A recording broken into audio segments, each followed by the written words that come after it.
ዛሬ የማስተምረው በሜንታል ሳይንስ ውስጥ ኮር የሆነውን ፓርት ነው። በህይወታችን የምንፈልገውን ነገር ሁሉ እንድናገኝ ሆነን የተፈጠርነው። አእምሯችን መፍጠር ባህሪው ነው። ከኛ የሚጠበቀው ግን እንዴት እንደሚፈጥር ማወቅ ብቻ ነው። ያንን ህግ ተከትሎ የምንፈልገውን ማግኘት ነው። ሌላ ምንም ገደብ የለም።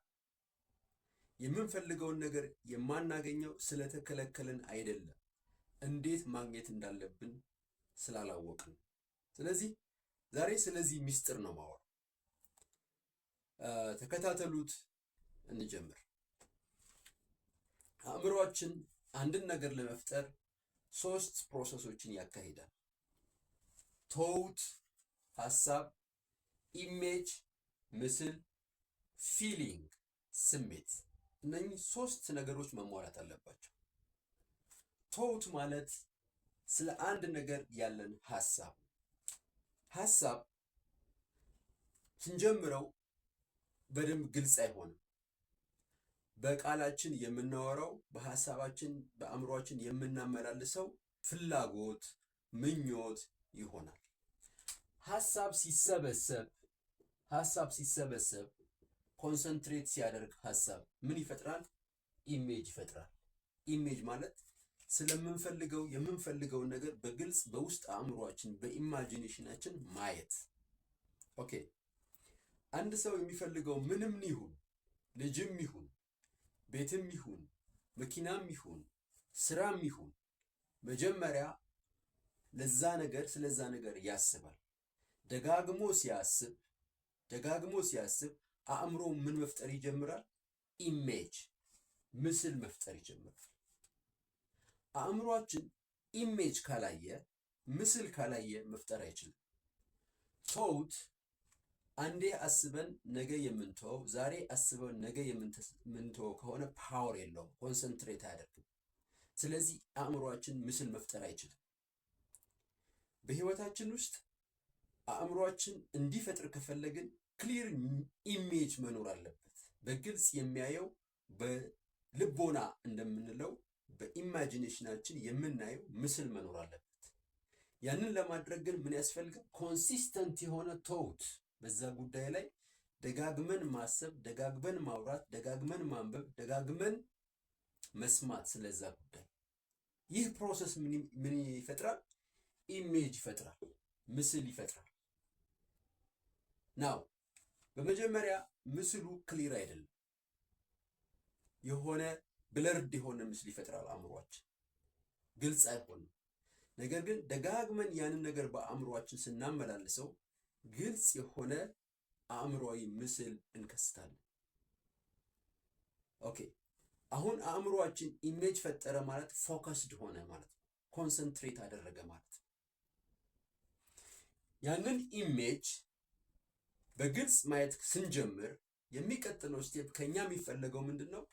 ፊሊንግ። ያ የምንፈልገው በአእምሯችን የሳልነው ማንኛውም ነገር ይሁን ስናገኘው እንዴት ነው የምንኖረው? ፊሊንጉን ማስተናገድ አለብን። ለምሳሌ ቤት መግዛት የፈለገ ሰው ያ በአእምሮ ውስጥ የሳለውን ቤት ሲያገኝ ምን አይነት ስሜት ነው? ምን አይነት ደስታ ነው? ማንኛውም ነገር ያ በግልጽ የምናየው በአእምሯችን የምናየውን ነገር እጃችን ሲገባ ከኛ ጋር ሲሆን የሚሰማንን ስሜት አሁን ሊሰማን ይገባል። ያንን ፊሊንግ መለማመድ አለብን። ምንድን ነው? አእምሯችን ውሸትና እውነት አያውቅም። ትናንትናና ዛሬን አያውቅም። አእምሯችን ናው አሁንን ነው የሚያውቀው። ነገ ትናንት አያውቅም፣ አሁንን ነው የሚያውቀው። በእኛ አእምሮ ውስጥ ጊዜና ቦታ አይታወቁም።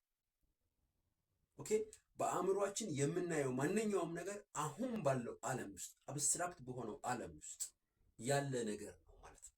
ስለዚህ ጊዜ ቦታ አይገድበው። ስለዚህ ያ የምንፈልገውን ምስል በአእምሯችን ስናመላልስና ያንን ነገር ልክ እንደያዘ ሰው፣ ልክ እንዳገኘ ሰው አክት ስናረግ፣ ስንራመድ፣ ስናወራ፣ ስንተኛ አጠቃላይ በማንነታችን በህይወታችን ውስጥ ሲገባ ያ የምንፈልገው ነገር በህይወታችን ይከሰታል። ይህ ክሪኤቲቭ ፕሮሰስ የምንለው አእምሯችን አንድን ነገር የሚፈጥረው በዚህ ፕሮሰስ ነው። መጀመሪያ አንድን ነገር ማሰብ ተውት፣ በአእምሯችን ምስል ማምጣት፣ ያ በአእምሯችን ያመጣነውን ምስል ልክ እንዳገኘ ነው ያንን ህይወት እየኖርን እንደሆነ ደጋግመን አክት እናደርጋለን፣ ድራማ። ይህ ፕሮሰስ ምን ይሆናል? በሜንታል ሪያሊቲ ውስጥ ያለው ማንነት ወይም ፍላጎት ፊዚካል ሪያሊቲ ሆኖ ይመጣል ማለት ነው። ለምን ካላችሁኝ ይህ ፕሮሰስ ምንድን ነው የሚያደርገው?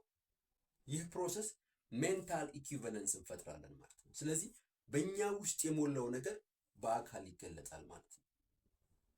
ስለዚህ አንድን ነገር ማግኘት ከፈለጋችሁ አትታገሉ። ይህ ፕሮሰስ ትግል አይፈልግም፣ መጨነቅ አይፈልግም። ወይም ደግሞ ይህ የምንፈልገው ነገር መቼ እንደሚመጣ ካላንደር ማስቀመጥ አንችልም፣ ስኬጁል ማስቀመጥ አንችልም፣ በዚህ ቀን በዚህ ጊዜ ማለት አንችልም። የት ቦታ እንደምናገኘው፣ ማን እንደሚሰጠን፣ እንዴት እንደሚመጣ ይህን ሁሉ ማሰብ አይጠበቅብን። ከኛ የሚጠበቀው ግን ምንድነው?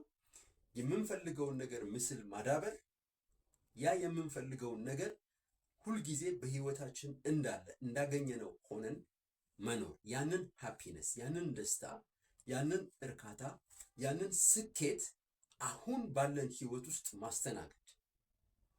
በዚህ መንገድ ነው የምንፈልገውን ነገር ማግኘት የምንችለው።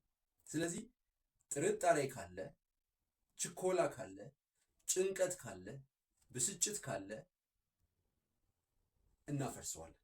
ነገር ግን በእምነት ይህን ሁሉ መንገድ የምንሄድ ከሆነ እናገኘዋለን። በጸሎት የጠየቃችሁትን እሰጣችሁ አምናችሁ ብትኖሩ ታገኙታላችሁ የተባለው ይሄ ፕሮሰስ ነው። አመሰግናለሁ።